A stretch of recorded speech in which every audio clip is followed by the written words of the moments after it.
Hi guys! So, i-review natin ngayon itong Gluta Peach X. Nakikita nyo ba? Sorry, medyo blurred. So, ito ay patok ngayon sa Thailand. So, medyo na-curious ako kasi madami akong nababasa ng magandang feedbacks na okay naman daw. So, nag-try ako na gamitin ito. Kung napapansin nyo, nabuksan ko na siya kasi sinubukan ko na siya. Bale, 2 weeks ko na siyang ginagamit. Kasi ayoko naman na magsalita na hindi ko pa na-try. So, itong Gluta Peach X ay nakaka-brighten daw ng dull skin. Ayan. Tapos, it tighten pores and control sebum. Hindi ko lang alam kung totoo yun. Kasi, actually, ako wala naman akong problema when it comes to my face. Kasi, wow, a feeling. Hindi naman siya yung hindi naman siya makinis, pero hindi naman siya, sakto lang. So, hindi ko siya problema.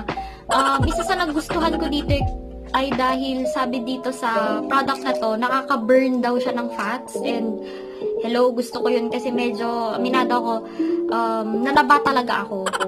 Tapos, meron din ako nabasa dito sa Gluta Peach na nagre-reduce daw siya ng production of melanin, pigments, ayan. Tapos, nakakaputi din daw to. May kasi ito nga, glutathione siya. Kaso, unlike sa mga ibang products na glutathione, hindi siya yung sobrang nakakaputi. Di ba yung iba, kaya ginagamit natin is kasi yung pinaka side effects is puputi ka. Ito hindi. Mild lang. Mild lang yung pagputi mo dito. Tsaka, in-order ko siya kasi hindi naman yung pagpapaputi talaga yung main purpose ko. Kasi hindi naman ako maputi, pero hindi naman ako ganun kaitim. So, okay na yun. Pinaka nagustuhan ko kasi talaga dito, yung nabasa ko na rene-reduce daw niya yung lack of hair loss. Gusto ko yun. Kasi ako, isa sa problema ko din kasi talaga, naglalagas yung buhok ko. Kaya sabi ko, gusto ko i-try ito kasi, 'di ba, ng buhok. Ako talaga number one problem ko ever since hair loss talaga. Lalo na syempre na stress din ako sa school and kung ano-ano, ayan. Kaya in-order ko siya. Okay, so ang sabi dito sa Gluta Peach X, it contains a combination of glutathione and peach to brighten skin 5 times greater. Actually, 2 weeks ko na siyang ginagamit. Okay naman, pero hindi talaga siya yung sobrang nakakaputi. Kasi nga, unlike sa ibang products na ilang days pa lang, pansin mo na, ito, mild lang. Mild lang yung niya. Makikita mo naman sa content niya na hindi talaga siya yung sobrang nakakaputi. Kasi hindi naman yung pagpapaputi yung pinaka-effect nitong product na to. Tapos, ang sabi dito, it promotes skin to be smooth, soft, hydrated, and moisturized. Gusto ko yun kasi gusto ko talaga na moisturize yung skin ko. Tsaka, syempre, di ba, sino ba naman hindi may gusto na maging soft yung ating skin? And then, tapos, nabasa ko din dito sa product na to, sabi, it promotes skin to be strong and not sensitive to the sunlight. Hindi ko pa sure ito kasi, since yung klase nga namin is online class, hindi pa ako ganung lumalabas. So, hindi ko pa alam kung anong effect nito pag nababad sa araw or what. Pero, i-update ko kayo pag lumabas na ako and Tapos, ito, sabi din dito, it helps reduce all the types of acne and the causes of acne. Hindi ko siya masagot kasi hindi naman sa pero hindi naman ganun. Hindi ako prone sa acne. Wala. Hindi ko na sinasabing sobrang kinis ng face ko, pero yun nga, hindi. So hindi ko siya masagot.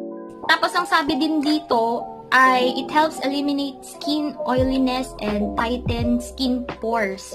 Well, hindi ko rin siya masagot kasi hindi talaga ako yung sobrang nag-oily yung face. hindi ko alam. Hindi ko masagot yan.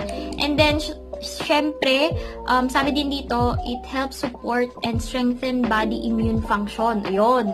Gusto ko. So, itong product din daw na to, sabi, it helps support and strengthen body immune function. Kaya nagustuhan ko siya. And of course, it helps reduce cell damage in liver disease and a lot of more health benefits. Kaya nagustuhan ko din talaga siya kasi importante din na syempre itong pangangatawan natin ay as much as possible ay healthy. Kaya gusto rin natin na may mga products din na tayong tinitake para, 'di ba? Sino ba namang may ayaw na mas maging healthy tayo? Pero yun pa lang yung napapansin ko, medyo nagla-like yung skin ko, yun pa lang. Yung about sa pagbaba ng timbang ko, meron naman nabawasan konti, as in konting-konti lang. Tsaka, kung tatanungin niyo ako kung yung sa hair loss, medyo hindi ako sure doon. Hindi ko pa sure. Kasi 2 weeks ko pa nga lang ginagamit. So, don't worry. I-update ko kayo pag paubos na tong product na to.